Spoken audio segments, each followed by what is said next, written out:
रामानंद सागर की रामायण को खूब पसंद किया जा रहा है। टीआरपी लिस्ट इस बात की गवाह भी है कि बच्चे हों या फिर बूढ़े या फिर जवान, हर कोई इस ऐतिहासिक शो को लॉकडाउन के बीच बड़े चाव से देख रहा है। लेकिन बहुत कम लोग जानते हैं कि इस शो में एक भारी गलती भी हुई थी, जिसकी वजह से काफी बवाल मचा था। और बवाल भी ऐसा जो सड़कों से लेकर संसद तक पहुंचा। यहाँ तक कि लोगों ने रामानंद सागर के खिलाफ काफी विरोध प्रदर्शन किया। और तो और वो ऐसी मुसीबत में भी फंस गए थे कि उन पर इस मामले में 10 साल लंबा केस भी चला था।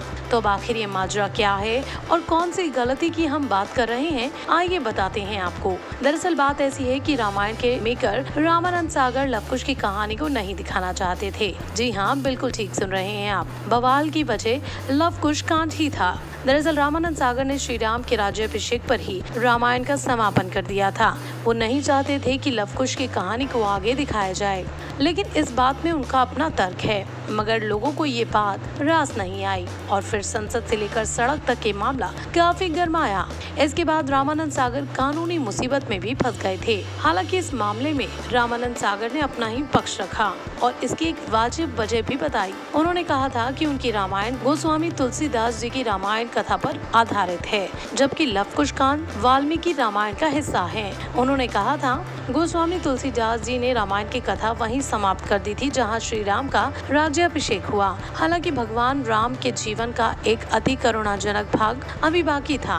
वास्तव में गोस्वामी तुलसीदास से सीता वनवास का वो प्रसंग लिखा ही नहीं गया। सीता के त्याग की कल्पना से वो कांप गए थे। लेकिन रामायण के दूसरे रचनाकार वाल्मीकि ने लव कुश कांड अपने ग्रंथ में लिखे।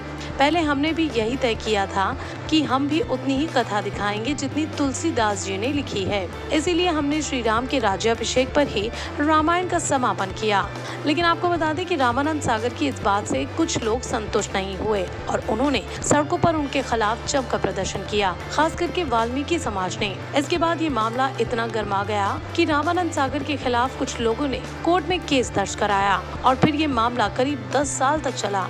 लेकिन आखिरकार जब ये मामला काफी आगे बढ़ने लगा तो फिर रामानंद सागर आगे की कहानी को उत्तर रामायण के नाम से बनाने को तैयार हुए और इसके साथ ही रामायण के बाद उत्तर रामायण बनाई गई।